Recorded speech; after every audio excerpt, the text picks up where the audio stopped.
कैंची से चिरागों की लवें काटने वालों, कैंची से चिरागों की लवें काटने वालों, कुदरत के करिश्मों से लड़ोगे तो मिटोगे।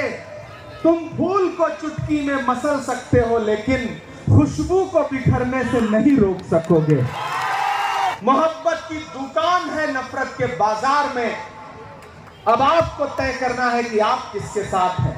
जो हर जालिम से टकराएगी वो आंधी बनाऊंगा, जो हर जालिम से टकराएगी वो आंधी बनाऊंगा। नए अंग्रेज आए हैं, नया गांधी बनाऊंगा।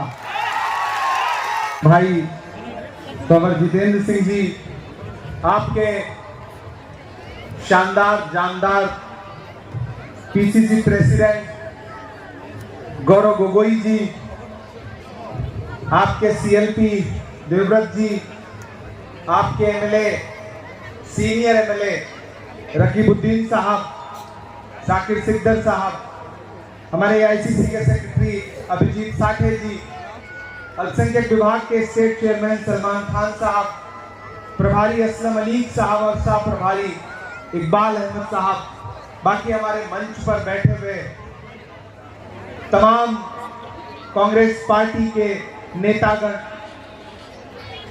और माथनगुड़ी में बड़ी तादाद में यहाँ इकट्ठा मेरी माएं बहनें, बुजुर्ग और नौजवान साथियों, पहली बार आपके दयारे मोहब्बत में हाजिर हुआ हूं। कोशिश करूंगा कि थोड़ी देर आपसे गुफ्तगू करूं। भाई गौरव गोगोई जी ने 3 दिन पहले मुझसे कहा कि आपको 18 तारीख को सालबारी और माथनगुड़ी आना है। मेरे लिए बहुत मुश्किल था सुबह 6 बजे फ्लाइट पकड़ना, फिर गुवाहाटी लैंड करना, फिर दोनों मीटिंगों में शामिल होना और फिर रात में वापस लौट के जाना, क्योंकि कल बिहार स्क्रीनिंग कमेटी की मीटिंग है तो मैं उसका सदस्य हूं, तो बड़ी जिम्मेदारियां थी। लेकिन गौरव गोगोई जी का आदेश था और शफीउर रहमान ही नाम है ना इनका, आपके चहेते जो प्रत्याशी हैं शफीउर रहमान साहब, इनके लिए आपके बीच में आकर के दामन भी फैलाना था। कैंची से चिरागों की लवें काटने वालों, कैंची से चिरागों की लवें काटने वालों, कुदरत के करिश्मों से लड़ोगे तो मिटोगे। तुम फूल को चुटकी में मसल सकते हो लेकिन खुशबू को बिखरने से नहीं रोक सकोगे।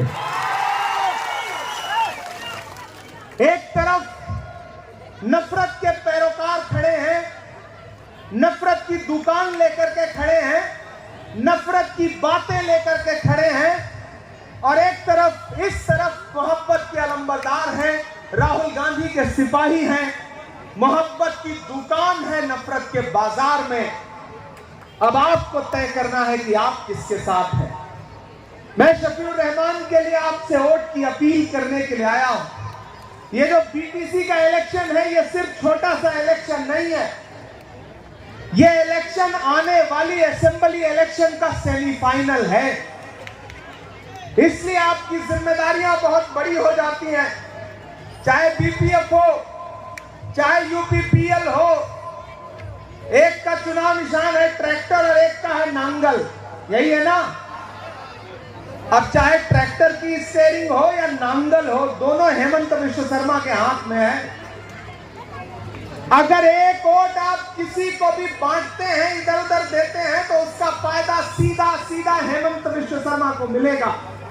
कौन हेमंत विश्व शर्मा? जो सुबह शाम नफरत की बातें कर रहे हैं, जो सुबह शाम आपके खिलाफ, यहाँ की आवाम के खिलाफ, इस सूबे के आदिवासियों के खिलाफ, दलितों के खिलाफ, अल्पसंख्यक भाइयों के खिलाफ, नौजवानों के खिलाफ, महिलाओं के खिलाफ काम कर रहे हैं। ऐसे में ये इलेक्शन उनको सबक सिखाने का भी इलेक्शन है। तो मैं आपसे गुजारिश करूंगा साथियों कि आने वाली 22 तारीख को जब घरों से बाहर निकलिए तो ये सोच के निकलिए कि 7 महीने बाद जो असेंबली का इलेक्शन होने जा रहा है, उसकी तैयारी है ये इलेक्शन। तो घरों से बाहर निकलिए और अपने बेटे को, अपने भाई को, शफीउर रहमान को अपना एक एक वोट हाथ के पंजे के सामने वाली जो मुहर है उसको लगा करके इसे जिताने का काम करेंगे, तब हमको ताकत मिलेगी। आज जब मैं गुवाहाटी एयरपोर्ट पर उतरा तो मुझसे मीडिया के साथियों ने कहा कि इमरान साहब, आप देख रहे हैं भाजपा का सोशल मीडिया क्या बोल रहा है, उनके वीडियोस देखे आपने? तब मैंने कहा कि तू तो बाजारे अदावत में भी खोटा निकला, तू तो बाजारे अदावत में भी खोटा निकला, मेरे दुश्मन तू मेरी सोच से छोटा निकला। कोई उम्मीद कर सकता है कि एक सूबे का चीफ मिनिस्टर और उसका सोशल प्लेटफॉर्म, उसकी पार्टी का सोशल प्लेटफॉर्म, प्रधानमंत्री के जन्मदिन के दिन इस तरह की नफरत की बातें करेगा, असम की जनता को आपस में बांटने का काम करेगा? लेकिन प्रधानमंत्री जो नारा लगाते हैं सबका साथ सबका विकास, उनका मुख्यमंत्री असम में बैठ करके जिस तरह की भाषा का इस्तेमाल करता है वो सिर्फ और सिर्फ नफरत की भाषा है। उसी नफरत के खिलाफ कन्याकुमारी से कश्मीर तक राहुल गांधी जी 4000 किलोमीटर अपने पैर के छालों की परवाह किए बगैर चले पैदल, एक नारा लगाते हुए कि नफरत छोड़ो भारत जोड़ो, एक नारा लगाते हुए कि मुझे नफरत के बाजार में मोहब्बत की दुकान खोलनी है। गौरव गोगोई चले थे उनके साथ, भंवर जितेंद्र जी चले थे उनके साथ, रकीबुद्दीन चले थे उनके साथ, इमरान प्रतापगढ़ी चला था उनके साथ। जब मैं चलता था उनके साथ तो मीडिया के साथी मुझसे कहते थे, इमरान साहब आप सांसद बाद में हैं, शायर पहले हैं, राहुल गांधी के कंधे से कंधा मिला के पैदल चल रहे हैं, आप क्या कहेंगे?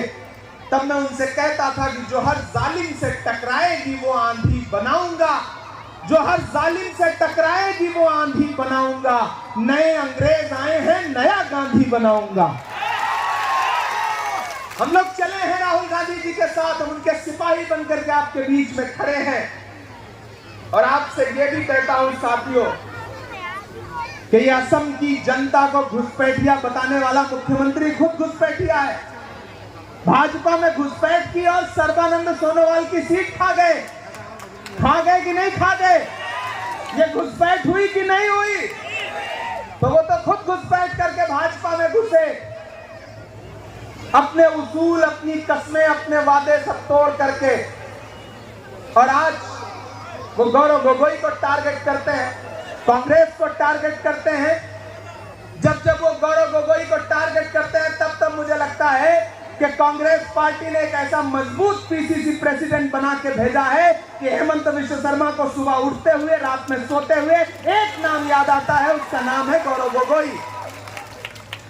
ये ताकत है हमारे पीसीसी प्रेसिडेंट की। और दोस्तों, आपको एक राज की बात बता रहा हूं कि जब से झारखंड हारे हैं भाजपा वाले, और झारखंड की जिम्मेदारी किसके पास थी? आपके चीफ मिनिस्टर की। मैं वहां कैंपेन कर रहा था। जब से ये झारखंड हारे हैं तब से दिल्ली वालों की नजरों में इनकी इज्जत कम हो गई है। किसी भी दिन बदले जा सकते हैं, क्या पता कि असेंबली इलेक्शन होने से पहले भारतीय जनता पार्टी कोई दूसरा चीफ मिनिस्टर बना दे और इनको बदल दे, ऐसा भी हो सकता है। इसलिए डरना बंद करिए, उनकी नफरत की राजनीति के खिलाफ खड़े होइए। राहुल गांधी ने गौरव गोगोई को यहाँ पीसीसी प्रेसिडेंट बना करके भेजा है। जिस तरह से नरेंद्र मोदी जी की नफरत की राजनीति के खिलाफ राहुल गांधी खड़े हैं, उसी तरह हेमंत विश्व शर्मा की नफरत की राजनीति के खिलाफ गौरव गोगोई आपके साथ खड़ा है और आपकी लड़ाई लड़ेगा। पूरी कांग्रेस पार्टी आपकी लड़ाई लड़ेगी। और मैं देश की पार्लियामेंट में हूँ, राज्यसभा में हूँ, मैंने गौरव को देखा है लोकसभा में। जब गौरव गोगोई बोलते हैं तो चाहे नरेंद्र मोदी जी हो, चाहे अमित शाह जी हो, उनकी धड़कनें बढ़ जाती है, इसमें कोई दो राय नहीं। इसलिए मैं आपसे कहूंगा कि इस इलेक्शन को छोटा इलेक्शन मत समझिएगा, इस इलेक्शन को सिर्फ बीटीसी का इलेक्शन मत समझिएगा। जब से बीटीआर बना है, कांग्रेस पार्टी पहली बार 40 की 40 सीटों पर इलेक्शन लड़ रही है। ये अपने आप में इस बात का सबूत है कि अब हम गली गली, कूचे कूचे, गांव गांव तक जाएंगे, कांग्रेस का झंडा लेकर के, हाथ के पंजे का झंडा लेकर के जाएंगे और अपने कार्यकर्ताओं के कंधे से कंधा मिला करके खड़े होंगे। और आने वाले अप्रैल में कांग्रेस पार्टी की सरकार पूरी मजबूती के साथ यहां पर बनेगी। ये जो भाजपा के लोग, ये जो सरकार में बैठे